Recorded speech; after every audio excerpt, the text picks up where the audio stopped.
Waktunya bersaat teduh dengan Tuhan melalui bacaan Alkitab satu pasal sehari dalam kitab Sejarah Bangsa Yahudi, bahagian 6, seri yang kedua, kitab 2 Tawarik, pasal 24. Raja Yoas. Selamat membaca, mendengarkan, merenungkan, dan melakukan firman Tuhan. Kiranya Roh Kudus senantiasa menuntunmu dalam memahami sabdanya dan memampukanmu menjadi pelaku firman.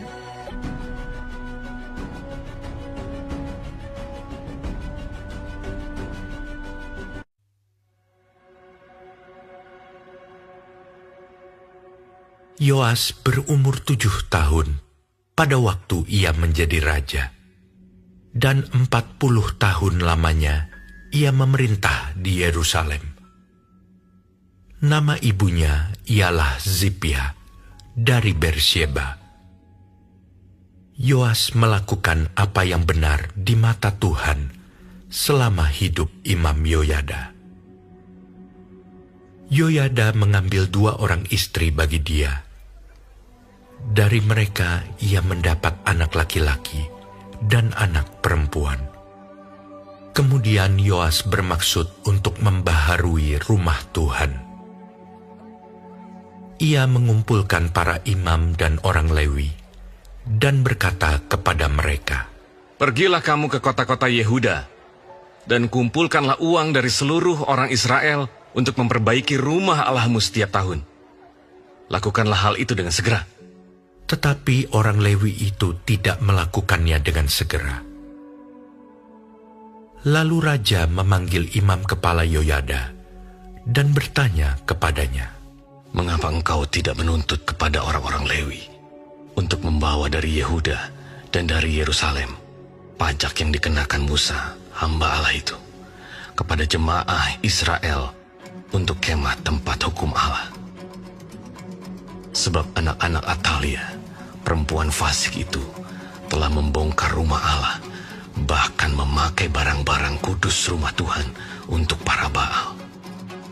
Sesudah itu, raja memerintahkan supaya dibuat sebuah peti dan ditempatkan di depan pintu gerbang rumah Tuhan. Lalu menyuruh mengumumkan di Yehuda dan di Yerusalem bahwa orang harus membawa bagi Tuhan pajak yang dikenakan Musa, hamba Allah itu, kepada orang Israel di padang gurun. Maka bersukacitalah semua pemimpin dan seluruh rakyat. Mereka datang membawa pajaknya dan memasukkannya ke dalam peti itu sampai penuh. Setiap kali peti itu dibawa masuk untuk diperiksa oleh orang-orang Lewi atas nama raja, dan apabila mereka melihat bahwa sudah banyak uang di dalamnya, maka datanglah panitera raja dan kuasa usaha imam kepala mengeluarkan isi peti itu. Kemudian mereka mengangkat peti itu, lalu menaruhnya pula di tempatnya. Demikianlah mereka lakukan setiap kali, dan banyaklah uang yang dikumpulkan. Raja dan Yoyada menyerahkan uang itu kepada mereka yang memanduri pekerjaan pada rumah Tuhan. Mereka ini mengupah tukang-tukang pahat dan tukang-tukang kayu untuk membaharui rumah Tuhan. Juga tukang-tukang besi dan tembaga untuk memperbaiki rumah Tuhan.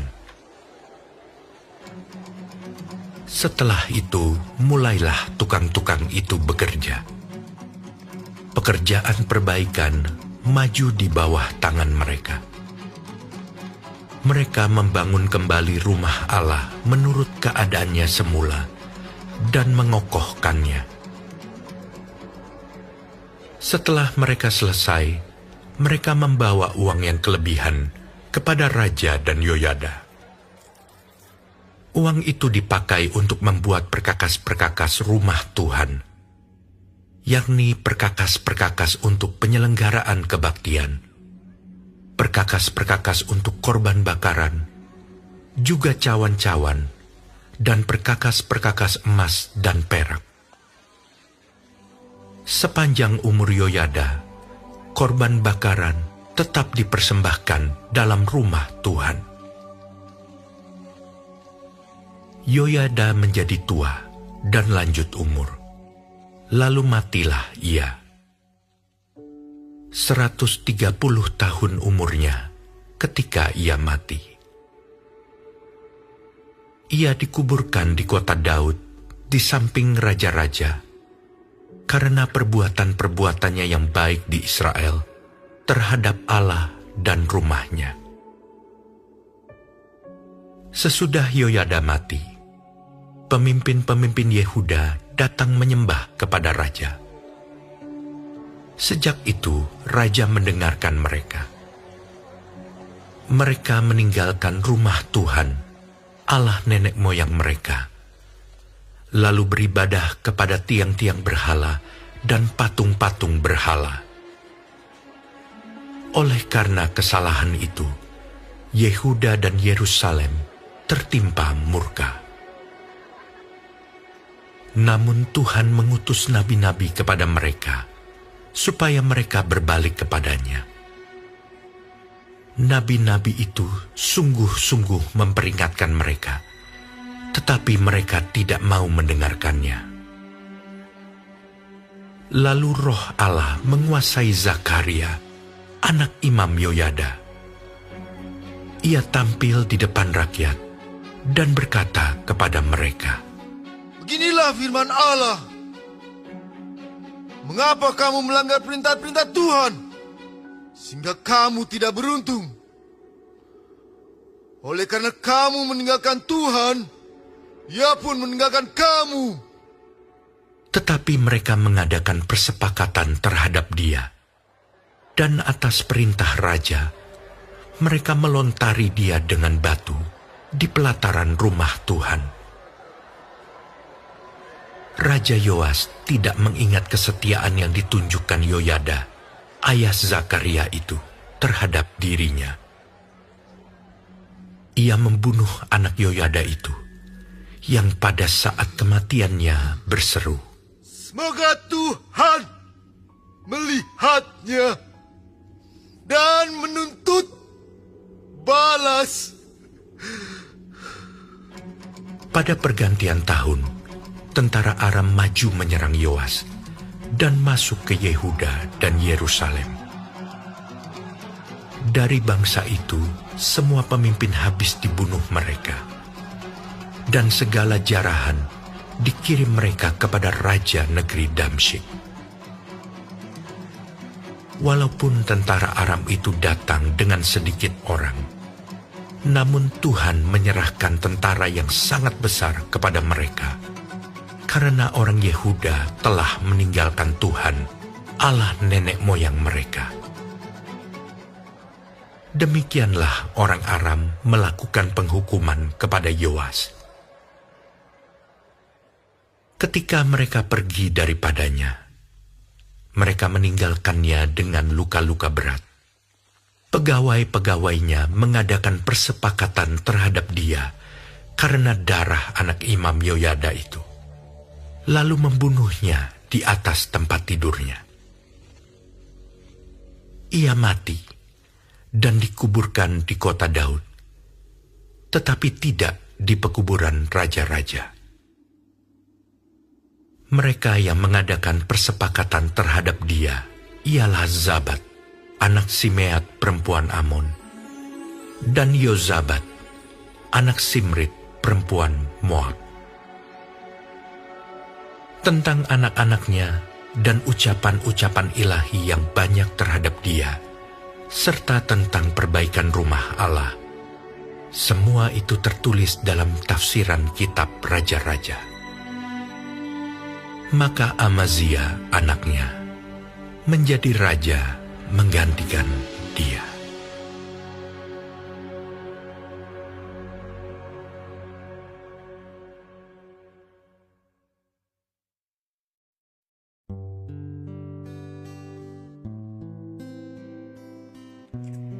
Kita telah menyelesaikan bacaan Alkitab 1 Fasal sehari dalam kitab 2 Tawarik Fasal yang ke-24. Sedikit perenungan melalui fasal ini tentang perlunya sebuah kesetiaan terhadap didikan untuk mempraktikkan hidup benar. Setiap orang dapat dididik untuk menjadi baik dan benar. Contohnya Raja Yoas. Yoas telah mendapatkan didikan yang sangat baik dari Imam Yoyada ketika ia dinobatkan menjadi raja pada usia 7 tahun. Coba kita bayangkan apa yang bisa dikerjakan oleh anak yang baru berusia 7 tahun tanpa bimbingan. Bila tidak dibimbing, mana mungkin Yoas bisa memerintah sebagai raja. Memang tidak mungkin bagi Yoas menjadi raja yang baik dan benar jika tidak ada orang yang mendampinginya di balik layar. Siapakah orang yang paling berpengaruh dalam kehidupan Yoas? Sudah barang tentu Imam Yoyada. Alkitab berkata, Yoas melakukan apa yang benar di mata Tuhan selama hidup Imam Yoyada.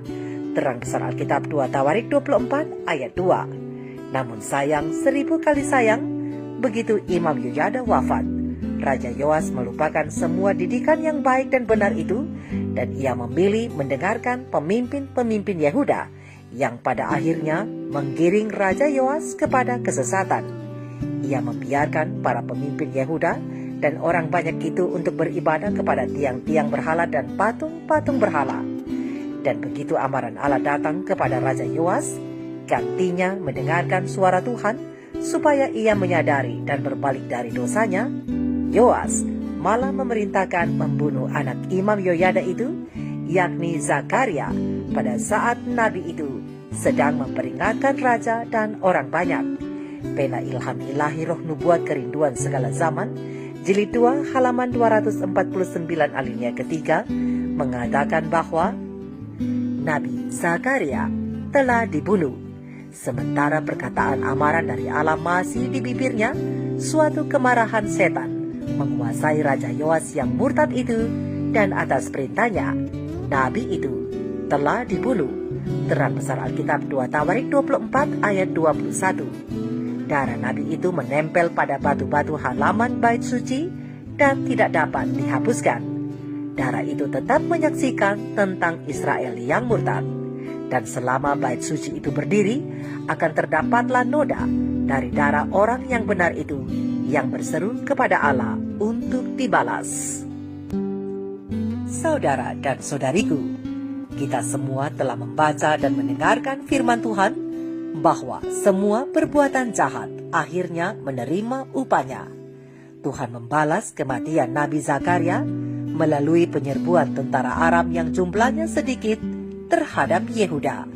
Tentara-tentara itu membunuh banyak tentara-tentara Yehuda dan melukai Raja Yoas hingga ia terluka parah. Dan saat Yoas terbaring dengan kondisi yang sangat lemah, para pegawainya mengadakan persepakatan lalu membunuh dia. Demikianlah dibalaskan Tuhan kematian hambanya. Terang besar Alkitab 2 Tawarik 24 ayat 23 sampai 25. Raja Yoas sendiri pun dikubur tidak dengan penghormatan upacara kenegaraan, bahkan jasadnya tidak dibaringkan dalam pekuburan raja-raja. Sangat tragis dan menyedihkan akhir dari seorang pemimpin bangsa yang besar karena ia meninggalkan didikan dan arahan yang benar. Seringkali kekuasaan memiliki daya tarik untuk mengubah perilaku seseorang. Tanpa pembimbing yang kompeten, kebaikan bisa saja berubah menjadi kejahatan. Hal ini tampak dari ketidaksetiaan Yoas kepada didikan Imam Yoyada untuk hidup takut akan Allah. Padahal, didikan itu bertujuan untuk mengarahkan seseorang kepada kebaikan. Tetapi apabila didikan itu ditolak, berarti kita sedang menjerumuskan diri kepada kehancuran, bahkan kebinasaan. Ingatlah dan renungkanlah saudara dan saudariku. Salah satu ciri orang yang mau dididik adalah orang yang mau merendahkan hatinya, mau belajar mengoreksi diri, mau mendengar saran maupun kritikan dari orang lain, dan lain sebagainya. Namun, kita kita perlu bimbingan dan pertolongan Tuhan agar kita dapat menjadi murid Yesus yang sejati, yang mau mendengar didikan sorga, yang menuntun kepada jalan menuju hidup yang kekal. Biarlah kita menjadi pribadi yang hidupnya benar, daripada pernah menjadi orang benar namun kemudian murtad dan hilang. Jagalah kesucian hidupmu oleh didikan Tuhan melalui firman-Nya dengan setia. Mari kita renungkan ini bersama. Tuhan Yesus memberkati. Shalom.